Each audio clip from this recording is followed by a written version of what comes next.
So first I'd like to introduce Leah MacNab. She's worked for the NBA for over a decade and is the current Senior Director of Marketing Partnerships, where she leads the marketing activation team for the NBA in Canada, a graduate of the University of Toronto. She's a 2018 Five to Watch winner. Dave Hopkinson, who's just stepping on stage. He's the head of business operations for the Real Madrid Football Club in Madrid, Spain. He just made the move. He began the job in July 2018. Prior to moving overseas this past summer, he spent over 23 years at MLSE, eventually becoming the chief commercial officer in 2013. He has over 20 years of professional sports sales and marketing experience, and he's worked in 5 different leagues. And he'll brag to you about how nice Spain is, right? It's really nice. It's very nice, yeah. It's very nice. Matt Roberts, hailing from Richmond, United Kingdom. Matt Roberts is the Global Research Director for Formula One, a graduate of the University of Bath in England. He's led market research departments for companies like ESPN and Eurosport. Prior to landing his current job with Formula One, he was the head of sports content insight for Sky in the UK. And Eric Wright is the President and Executive Director of Research at Joyce, Julius and Associates. That's a company based in the Detroit area that tracks the value and measures the amount of time branded elements appear during broadcasts. And finally, our moderator, Brian Cooper, is the President and CEO of MKTG Canada, formerly S&E Sponsorship Group. It's a leading sponsorship agency in Canada. He's also a board member of Canada Basketball, the Hockey Canada Foundation, and the Stratford Festival. So it's corporate partnerships, evaluating your return on investment. Welcome. Today we're going to be able to pick the brains of people that have some great insights related to corporate sponsorship and finding that silver bullet, the return on investment. Right now sponsorship is receiving intense scrutiny to measure the impact and return. For years, sponsorship decisions flew under the radar of ROI, as many of the decisions were made by executive gut. Sponsorship in North America is getting close to $25 billion a year.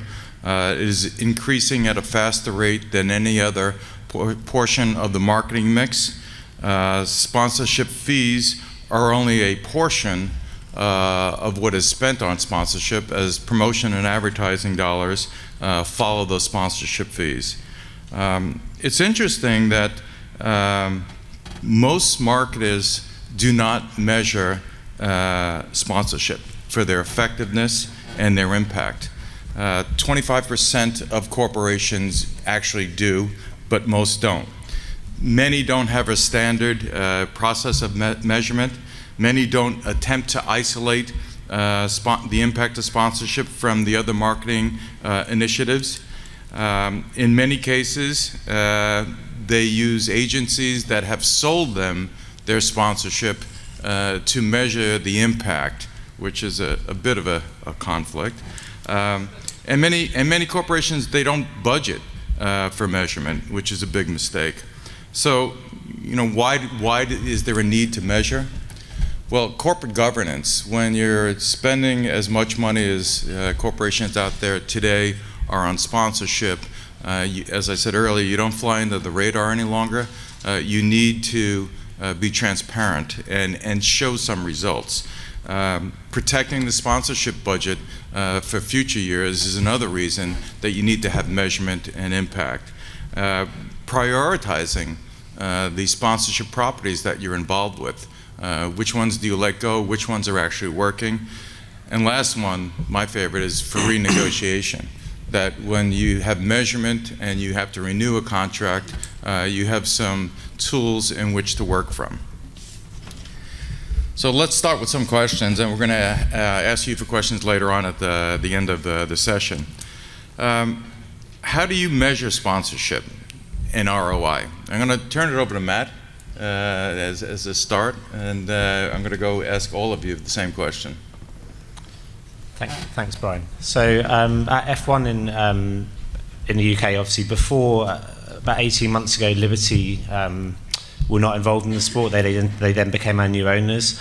And since then, we've changed very much the way that we measure our sponsorship effectiveness. Before then, it was very much just about logo exposure. So it was all around how many seconds your logo appears on the screen.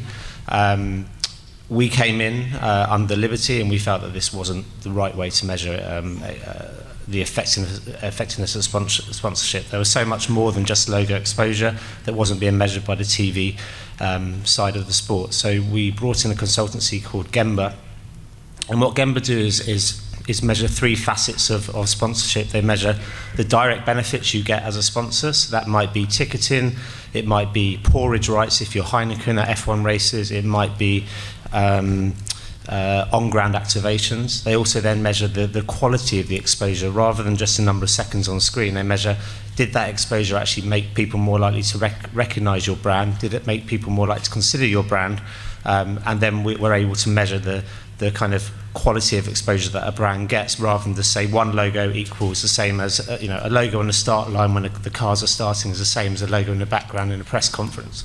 And then the third aspect we measure is intellectual property. So we conduct research across 10 markets to measure how much is that IP of F1 worth for a sponsor. It's worth X million of dollars to be associated with a sport like Formula One with 500 million fans, 400 million TV viewers around the world. So when we kind of combine those three areas together, we then get a kind of a price and a value, and we put that against the contract rate that partners have with us to kind of say, well, you're overachieving or you're underachieving. So, for example, let's go to a team that is an F1 team. How many average brands are on a car? So they may have around sort of 10 to 15 brands, and they're not just on the car, they're on the driver as well, right. On the driver's helmet, right. On the driver's sort of team uniform. But yeah, it depends on where you are. You might be on the side of the car and you're not that much visible, but now with the halo, if you're right in front of the halo, you're very visible, because whenever you have the onboard cameras, you can see that logo there. So it all depends on the position of the logo, and obviously the great thing about the way we measure sponsorship now is we feed this back to the teams, and they're able to kind of price up how much more value is the kind of the front kind of halo brand versus the side of the car or versus the sleeve of the driver, and so on and so forth. Leah?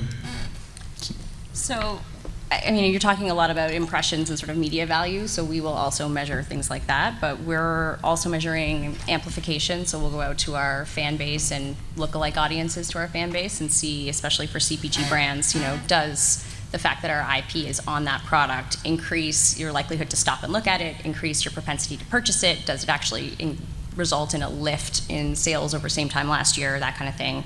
I think overall in partnerships, there's a couple of things that we want to measure. So how accurately are our partners actually reaching the target demographic that they want to reach through our property? Are they leaving activation opportunities on the table? I mean, we talk a lot about brands getting the value out of the property. We don't talk as much about our properties getting the value out of our partners, and I think that's an equal conversation, especially we talk about renewal. Brian and I work on some renewals together, so this is seating the bed there for that. But especially around media and social media, we need to make sure that brands are taking the time to listen to what their fans are saying, that they're responding in a brand authentic voice, and one that sort of passes the BS meter with which brand it is. So, obviously the brands that are closer to the game can sort of have the easiest access to speak in that voice, and then those that are able to kind of find their niche within our sport to speak authentically via social also go a lot longer in terms of long-term lifetime value of customers that they're generating. Eric, can you weigh in on this?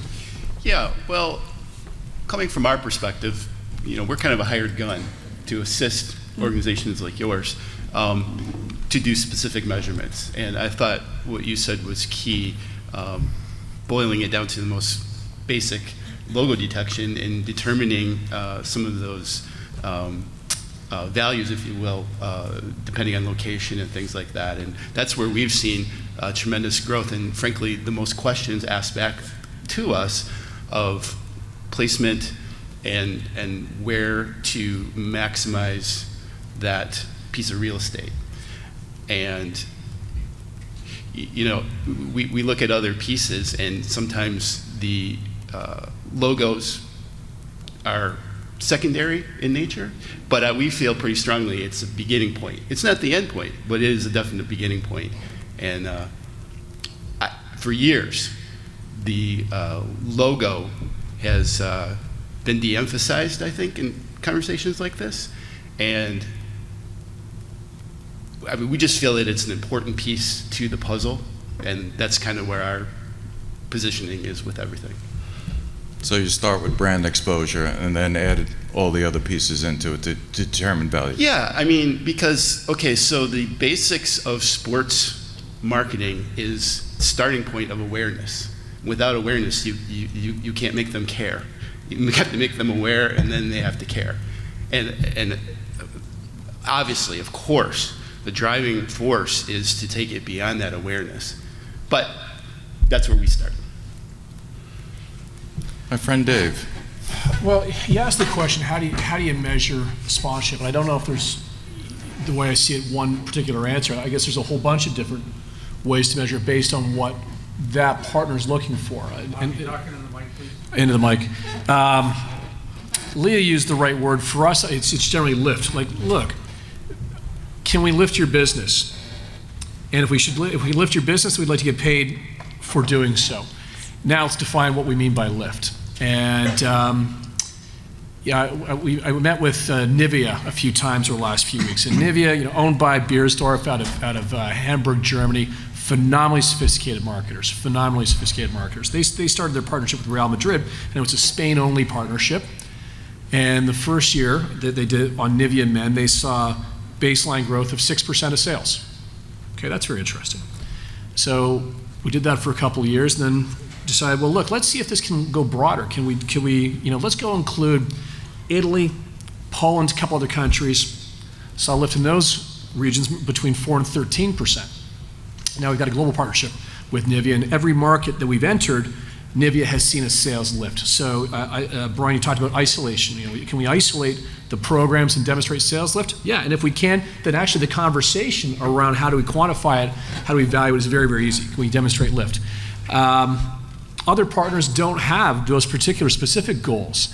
I'm thinking about our partnership with Audi, for example. And Audi has 12 different attributes that they around brand perception that they want to drive. Purchase consideration, performance consideration, likelihood to recommend, etc.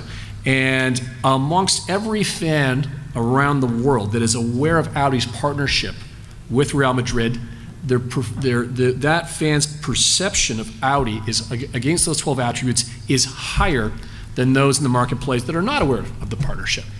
So for us, that's an example of a really successful partnership. We're driving their brand goals. Therefore, that's just an economic deal to figure out what the appropriate spend is against delivery of those goals. I agree with a lot of that. I think it all comes down to sales. And there's brand health, there's preference to buy, pre and post consumer research, data collection, sales comparison. It all comes down to sales. What role, and I think it's increasingly, does data and analytics play in this process? Dave? Well, every single day. And I've been at Real Madrid for all of 3 months right now, so I haven't exactly cracked the code right now. But one of the things that was evident to me right out of the gate was we do not have a strategy team. And I'm in the process of hiring a head of strategy right now. I think, Matt, we should have a conversation afterwards. Marketers are so sophisticated now. When I started this business 25 years ago, there was not much sophistication. And it really was simply about, as Eric's saying, logo exposure. Well, they saw our logo. And then somewhere along the way, most sophisticated marketers turned around and said, okay, well, so what? And I think what research can do is help fill in the gaps between so what and answer that question and the cash register's ringing.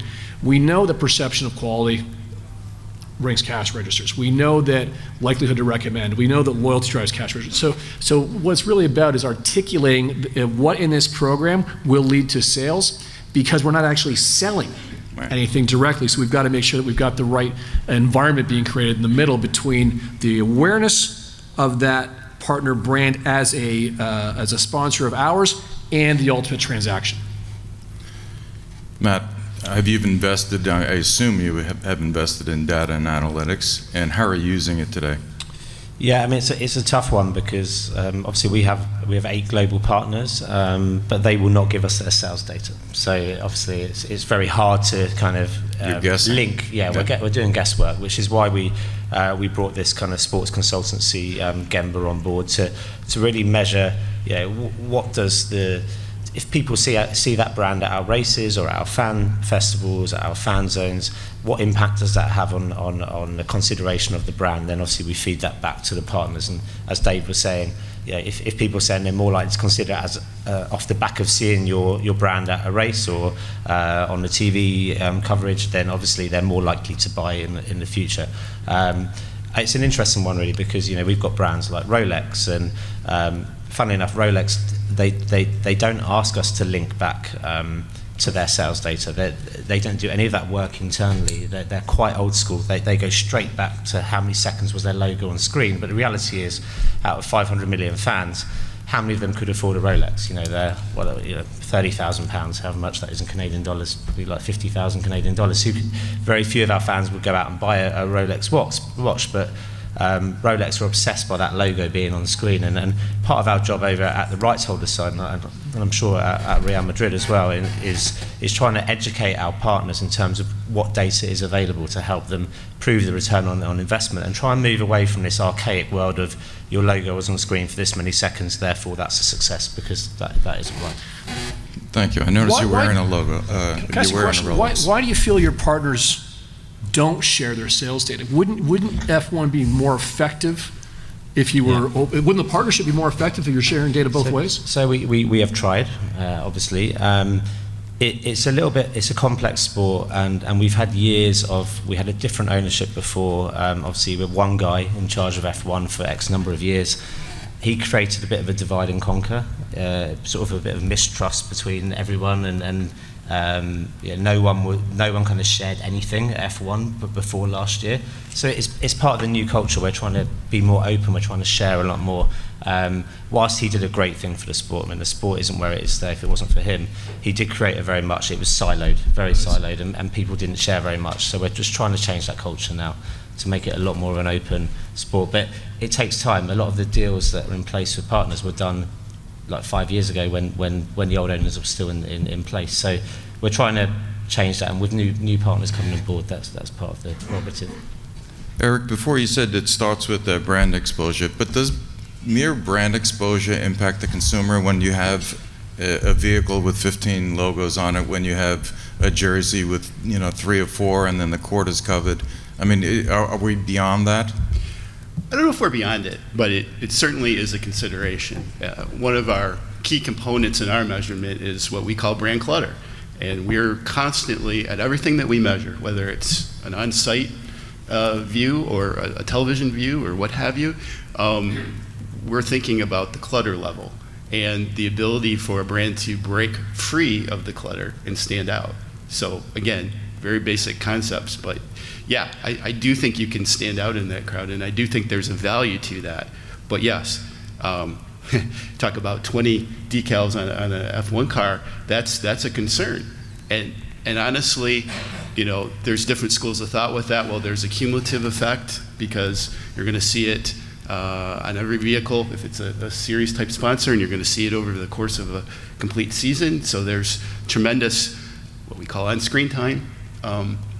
The effect of that, I don't know, and I would guess that that's not even the primary concern of many of those decal sponsors. They're there for other reasons, as a supplier or business-to-business opportunities or what have you, and maybe in that case, that on-screen time is just an extra added benefit, as opposed to a primary sponsor who's going to have a larger presence on the vehicle, the uniform, what have you, in driver interviews, which are tremendously powerful to stand out from a brand standpoint. So to answer your question, I think it depends on what brand it is and the particular placement as to what the objective is, and can it or can it not stand on its own, break out. Well, the NBA and Real Madrid both probably price the inventory of their kit and their jersey brand exposure higher than any other element, I would say. Have you done research to prove that that's having an impact? And why is it so? Why do you choose that inventory to be the highest priced? Well, I think there's, I'll give a point of view from our club right now. Look, our partner is Emirates, and there are multiple reasons why that is our top asset. One, it's on the athlete's body, and that's going to have a much greater impact on recall and on perception than we'll assign it at the side of the field.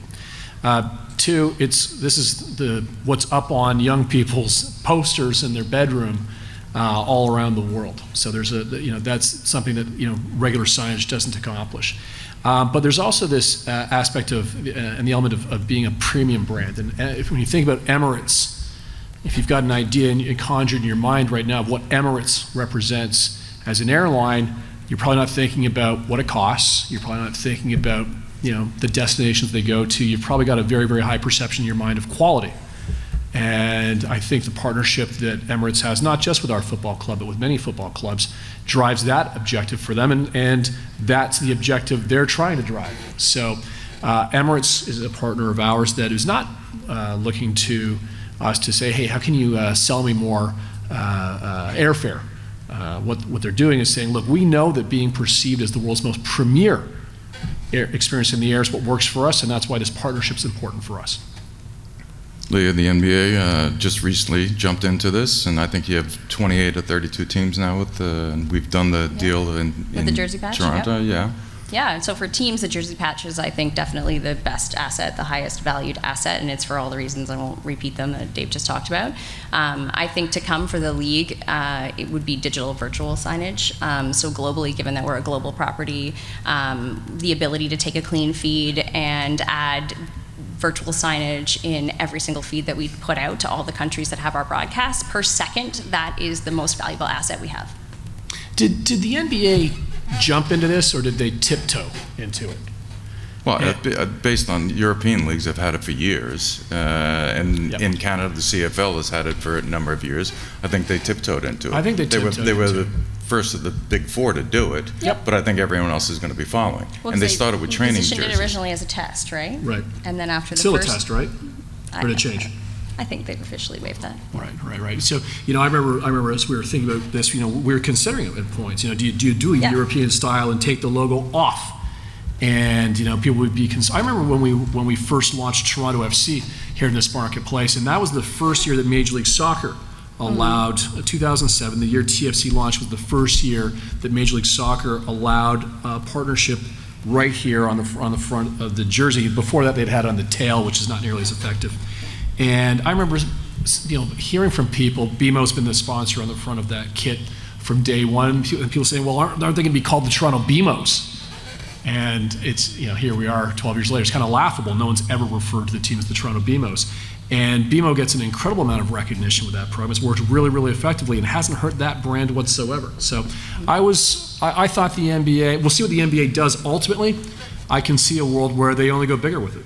Do you see the NFL doing that at some point?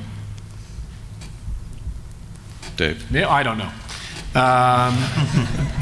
Look, although the NBA,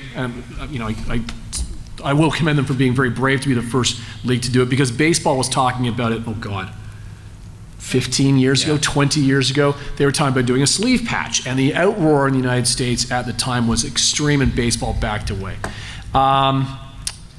Baseball, probably the most conservative of, at the time, the most conservative. I think they've improved dramatically since then. I also think the world's changed. So will it happen, at the risk of Burke rushing the stage and trying to throttle me? I think all the leagues will end up there. Ultimately, it's about, who goes, when, and how big. And placement. Awareness versus perception. Do fans perceive sponsorship as a positive? Does it cause actionable steps for sales? And I'd like all of you to answer that. And I'll start with Eric, please. Yeah, well, we don't do a lot of research in that space on perception. So I'm not the most qualified person to answer that. However, I do get asked that question often, and I would say that kind of what you were saying about about the resistance occasionally, and that is a factor. So yeah, that's all I can add, is that there is fan resistance to any new wrinkle that way. But I also will tell you, I've done this long enough that that is a initial reaction, and then we start rolling and there's acceptance, and then the sponsorship is underway and everybody's feeling good about that. That's how we see it from a research side. But does acceptance turn into a positive for the sponsor? I would say yes. It sounds like resignation. I think we'd see the sponsorship go away. And we do see that occasionally. And I think that's the easiest telltale sign. If something's not working, the brand goes away. Now, that's not always the case, but you've seen well-executed programs, very established brands, and they pull out after the initial contract. And I think that's because they're not meeting the objectives. And I don't think that's resistance by a consumer. I think it's just not meeting the mark. Matt? Yeah, we actually did some research last week on we've got a community called F1 Fan Voice, where we can put questions to F1 fans. And I think we actually asked people a number of statements around sponsorship, asking, does it make you that brand more likely to appeal to you? Would you more likely to choose that brand over a competitor? And we were seeing numbers in the 60-70% agreeing with those statements of F1 fans. And then when we compare that number to our tracker that we do with Ipsos amongst a more kind of nat rep sample across 8 markets, the number is much lower for kind of non-F1 fans than it is for F1 fans. So I mean, on that kind of that research, we can say arguably that the people who are more exposed to the sport of F1, and I can only do it from an F1 lens, they're much more likely to be more positive about sponsorship than people who aren't, in terms of that sort of sports fan world. So it seems to be having an impact. It seems to people seem to be relatively positive, and I get, as was said earlier on, I've worked for many years in research, and generally people are quite negative about advertising, but in the sports world there does seem to be a lot of positivity around sponsorships. If they're done well, people can be positive about them. I think that's the key, if they're done well, right? So we'll do the same type of trackable studies every other year. Actually, we do it worldwide, and then with our fan panel, we can go back and kind of test specific campaigns. We do have a research partner that helps us with specific activations. So we try to pair our partners around sort of high engagement points during the NBA season. So last year, with Pepsi, so Mountain Dew and Doritos, we did an NBA Awards activation that was, in their words, shelf to retail. So it was on pack, and then it went all the way through media, television, digital, et cetera. And that one we can measure specifically because we did a pre, we did a during, we did a post, and we know for sure that their actual sales went up, and that perception amongst our fans amongst those two products went up. So yeah, I find that the most effective way around a specific campaign. Right. Well, sponsorship works. It just works. It does impact the business, and it amplifies a company's existing efforts. It drives sales. It drives loyalty. It drives perception of quality. It absolutely does work. It then becomes a function of two things, I think. One is price. And now we're into a conversation of, okay, well, look, if this is going to impact my business by $1 net positive and you want $100 sponsorship property X, that makes no sense. But if we can start to quantify what the lift ought to be in the business, the expected lift in the business, what I tend to find is that our partners are very happy to share that with us, because that's just an economically rational decision. So it becomes a function of price. I think if a sponsorship were free, we'd see a lot more. So that gives me an indication, in some sense, that it's about, well, what does it cost? I think, Eric, you said the right thing about it, that it becomes about acceptance. And what I found very interesting, everybody's talking about esports right now. Esports has been around an awful long time, and I remember spending too many hours in my 20s playing EA or NBA Live 95. And when those first sports titles got launched and they were good, one of the things that was missing was sponsorship and advertising. And the big publishers, the Take-Twos, the EAs, they spent a lot of time developing and negotiating with teams the opportunity to put advertising messages into the games because that's what the fans wanted. That drove authenticity, and it made it look more like a real NFL football field, NBA arena, et cetera. So I think this is all about juggling those two things. What's it going to cost? Is the market going to accept that or not? I think that works with league-sponsored esports, but I don't think it works with Call of Duty, Overwatch, et cetera, to have a commercial message in there. I don't agree. I think there's lots of brands that are very interested in sponsoring Call of Duty tournaments. They may not be brands that are, traditional in their values and real, apple pie and motherhood type, like banking or consumer electronics. But Monster Energy's been all over those tournaments since they've started. Sure, but I'm talking about brands. embedded in the game itself. I don't think you're going to be blowing away somebody in front of a Scotiabank bank. I don't agree. I remember Fortnite's done it. They just Right. did an NFL deal. They did the KFC chicken I skin remember outfit. playing. I do play video games. Rainbow Six, and about every third car on the streets in Las Vegas in Rainbow Six Siege was a Chrysler. They had bought that product placement. So I think it's about how it's going to be executed. Look, anywhere people are spending time and attention, advertisers are going to try and get there. Migrate there. And the time and attention being spent in electronic entertainment, esports, video games is only growing. It's growing really, really rapidly. That's why we've got this interest in esports. And it's largely coming at the expense of the traditional television audience. Traditional TV audiences are not growing, but digital audiences and game audiences are skyrocketing. Good point. What role, if any, that social listening plays when you're looking to determine ROI? As a league, have you guys done social listening? Yes, we have. Yeah, and I would say it's a big part of. Just an impression isn't always an impression. So an impression on television is a passive impression. An engagement on social media is a very active engagement, and so we value those impressions much more highly than we do necessarily a passive television impression. So I think that's definitely something that we talk about. We look at sort of the overall sentiment, and the more positive the sentiment, the happier the partner. Yeah, we're partnering with currently a company called Blinkfire, who are measuring our social engagements. For us, we've got a tender out at the moment for next year across, obviously Blinkfire are the incumbent. And what we want to do is obviously measure that engagement and that amplification of messages and what does that mean for sponsors and the effectiveness of our sponsors. If that message is being seen on TV, but it's being passed across millions of people socially as well, then that's a benefit for our sponsors. The other thing we want to be able to do is measure across social media, across digital reach of those messages or of that content. So actually, as Dave was saying, the TV audiences are either stagnating or flat. We're never seeing increases anymore. But we can say, look at our line over the last 10 years, yes, there's been a decline, but look at our digital line, it's been a massive increase. So as a sport, we're growing. We're just not growing in the traditional sense of TV. We're growing across all platforms. Eric? Yeah, and it's part of the large net that we're throwing out as well to capture that. I think where we're doing the most work right now is, and frankly, it's what we do better than the sentiment, but to judge the spikes around a tournament, let's say, a basketball tournament, and kind of following the volume of conversation and then pairing that with everything else that we're measuring, from the print to the other digital to the TV broadcast with that. It's sort of having a couple of parallel lines there to see how those are interacting. And a lot of interest in that, and honestly, I feel like we're just sort of getting our toe in the water at this point with being able to measure that effectively. Dave talked about the change in consumer behavior.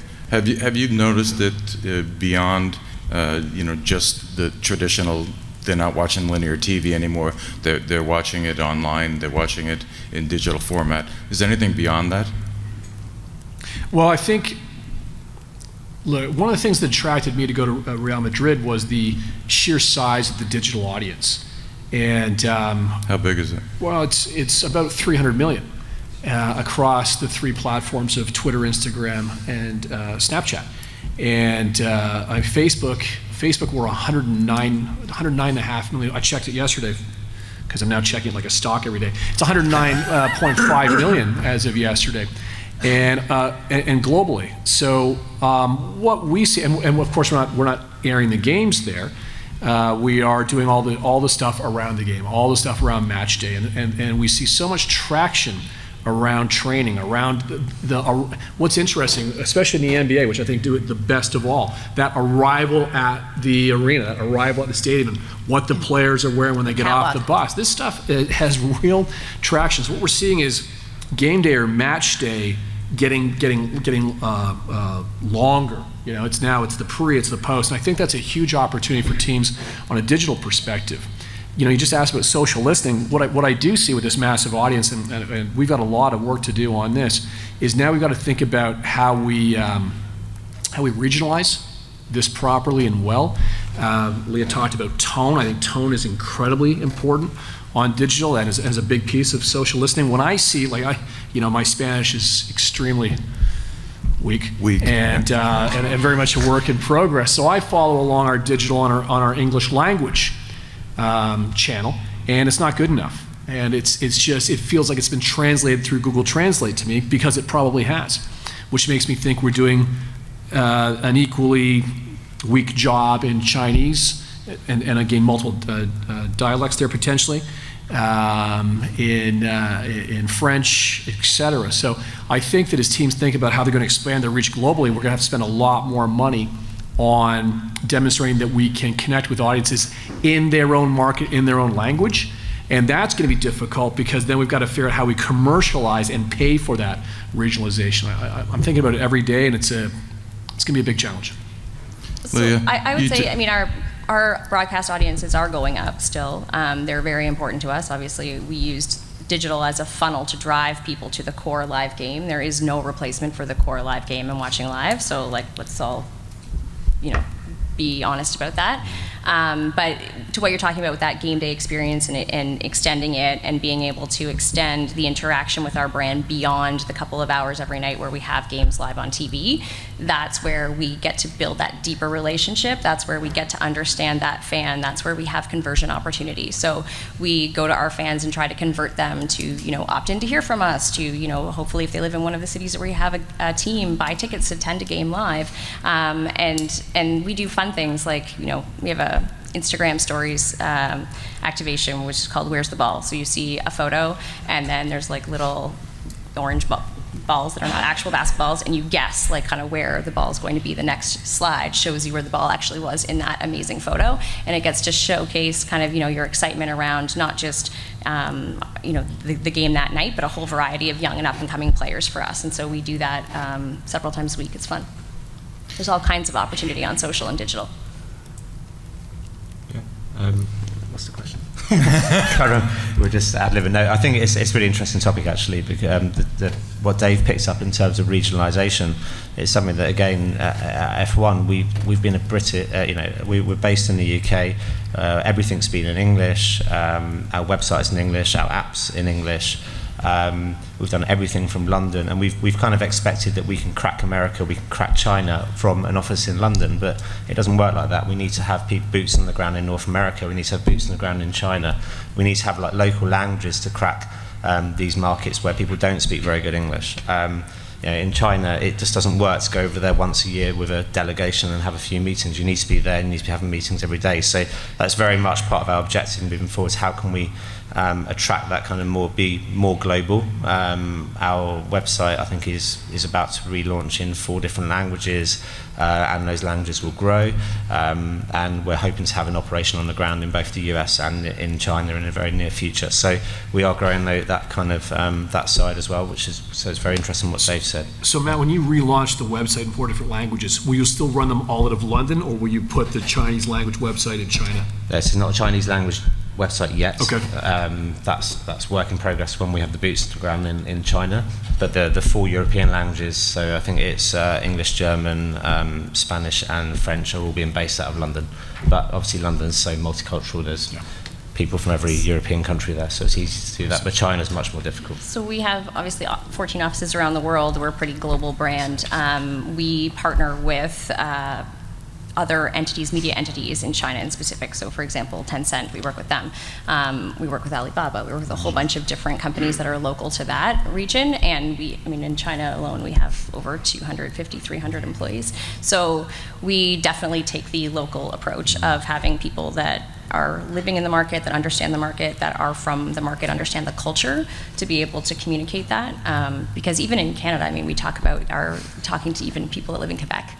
It's not the same as talking to people that don't. So you really have to show that you understand the fan experience if you want any traction with that fan. Last question, then we're going to open up to the floor for a few minutes. Do you think activations are somewhat of a silver bullet to enhance any sponsorship? And if so, name one that you think has done really well. And Dave, I'll start with you. Well, I'm not sure activations are the silver bullet, but I think they're, if you've got 6 bullets in the chamber, yeah, they're one of them. I think that there's others in there like exclusivity. Exclusivity, very, very hard to buy in any medium right now, and sponsorships are still largely the domain of exclusive. And I think that to have Eric talked about clutter, to have your message, yes, it might be amongst other messages, but it's not typically up against one of your direct competitors. Those environments are increasingly hard to find. So I think exclusivity is in there. I think activations are in there. Look, I think activations that have some benefit for the end consumer, deliver some, whether it's an experience, whether it is a promotion that touches them, that something really resonates. It's about getting the activation right.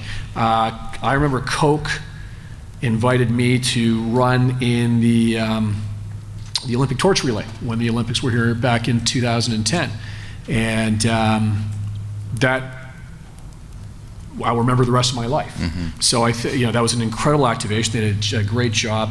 By the way, not everyone across the country had that opportunity. No, but for those that did, boy, it changed their lives. They did a fantastic job, I think, Coke, amplifying that story. I remember being on the bus and meeting a bunch of Canadians, some of whom were new, some of whom were born here like me, and sharing stories before. It was an incredibly moving, impactful experience, and I think that I will be always grateful to Coke for that experience. And I think that well-run activations and as part of a partnership can change people's lives forever. Any questions from the floor?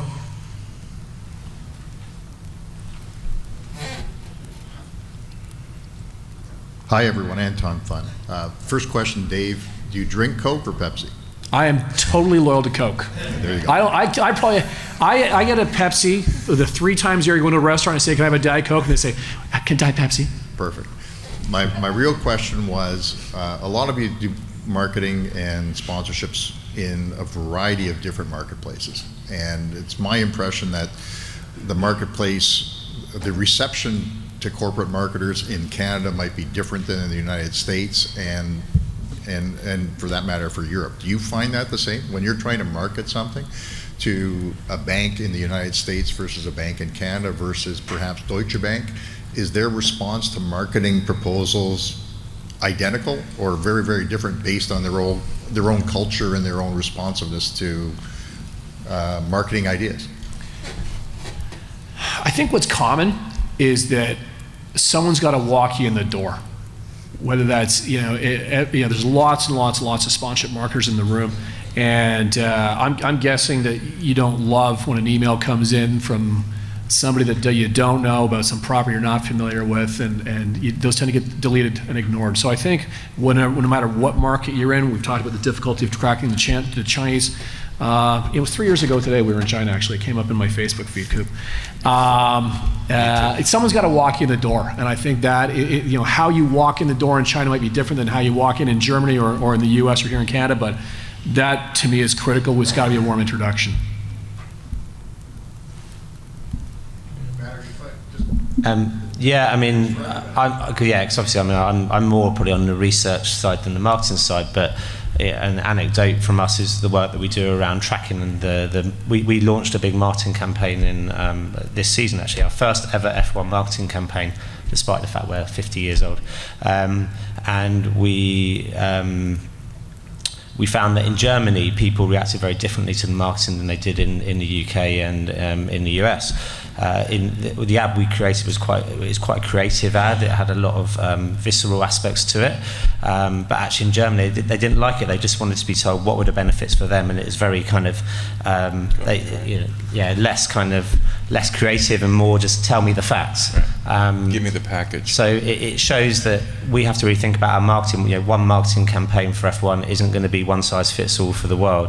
And then the other story around China is you ask Chinese people if they like something, everyone in survey says they like something in China. You get 90% approval on everything in China. It's crazy. People, they answer a survey like they feel like they have to answer a survey rather than the reality. So I think we have if you look at our Nielsen numbers, which was a fan survey of fandom, we have a crazy number of fans in China, but the reality is we're on free-to-air, and last weekend we had a 1 million audience, but yet we've got 200 million fans. So there are those problems. They're very cultural differences by market, I think. For the sake of time, next question. Good morning. Do you feel that it is better to get a sponsorship right from day one before you've developed your own brand identity? Or do you feel it's better to develop your brand identity and then get a major sponsor? Leah? Is the question about if you're a property? Yeah. I think it'd be very hard to sell a property without kind of knowing what you stand for and sort of what your brand identity is. So yeah, I definitely think brand identity comes first. And do you feel that Ronaldo leaving Real Madrid injured your brand in any which way? Well, it's not great. Somebody said to me before I go, well, how do you replace Ronaldo? And I think the answer is really easy. You don't. I don't think the Chicago Bulls have found the replacement for Michael Jordan. Yeah. There's certain athletes, have the Edmonton Oilers found a replacement for Wayne Gretzky? I don't think so. So I think there's some, once in a generation athletes that you can't replace, but life goes on and you get paid to do the best you can. You guys are still winning a lot, so it's good, right? I'm trying to drive that point home, yeah. Won our last 4 matches. How's it going? My name's Paul Gallus. I'm a postgrad student at Humber, and I was just wondering, this is kind of more for Dave.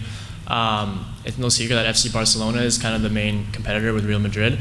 How much attention do you give to what they're doing, either digitally in the market? I don't know. Organizationally, way too much. Yeah. It's very interesting, and it's something I'm really adjusting to in global football. When I was working in the NBA, the NHL, and Major League Soccer, I talked to Leah. I don't know.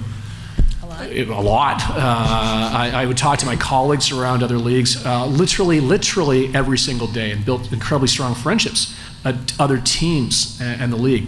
It doesn't seem, because of the global nature of the competition, and there's no draft, and you're in a true free market for players, it's a war with FCB, and we think about them every single day too. So, but no less than Chelsea and no less than PSG. So it's something I'm really still adjusting to. Cool, thank you. Hey guys, like Paul, I am a student at Humber on the post-grad program. My name is Vincent Alvarado, and another question asker kind of asked you about Ronaldo. I kind of wanted to perhaps have you guys expand more, and this is for Leah as well, perhaps with the superstars themselves and their effect on sponsorship activation, sponsorship in general, brand awareness, and perhaps the opportunities and challenges inherent thereof with having perhaps, the obvious example being Ronaldo, who is sponsored by Nike but playing for Real Madrid, a team sponsored by Adidas, perhaps the limitations, like I mentioned as well though, the opportunities in having these larger-than-life superstars who are essentially their own brand, and what, like, I guess, guys like LeBron here in Toronto, Kawhi Leonard, what that means in your strategies, and making sure that perhaps when you are marketing yourselves, that you're marketing a lasting impression to these potential fans, and that they'll stick with your product and not with the superstars who can move on any day of the week. That was a short question. Well, just since you brought up the Ronaldo example, look, I'm a big believer that to get it perfectly right, you want to have an athlete endorser that plays for your team, and is what will make the partnership most effective. If I had to choose, I think you need to choose very, very carefully. I'm a big believer that the more stable, that the longer play is the team play. And since we are using the Ronaldo example, I would say Ronaldo's market appeal right now is diminished dramatically with a very grave allegation that he's fighting right now. You don't tend to find that on the team side. You tend to find very consistently very high appeal. So If you're going to do player endorsements, which again, just going back to the first thing I said, I really, really like, I think we need to be very, very, very careful and recognize that sometimes athletes have problems. That's a very clear example with Ronaldo, who's going through something right now. I think if you look at what the sponsors went through with Tiger Woods, who was at a certain point in time unassailable as a partnership endorsement agent, and is only now, almost 10 years later, recovering from that whole debacle. So it's as much art as it is science. It might be more art. Unfortunately, we're out of time, and I'll end that by winning is the best sponsorship sales tool, no matter what. So bring on the athlete. I want to thank this panel for their time and their insights.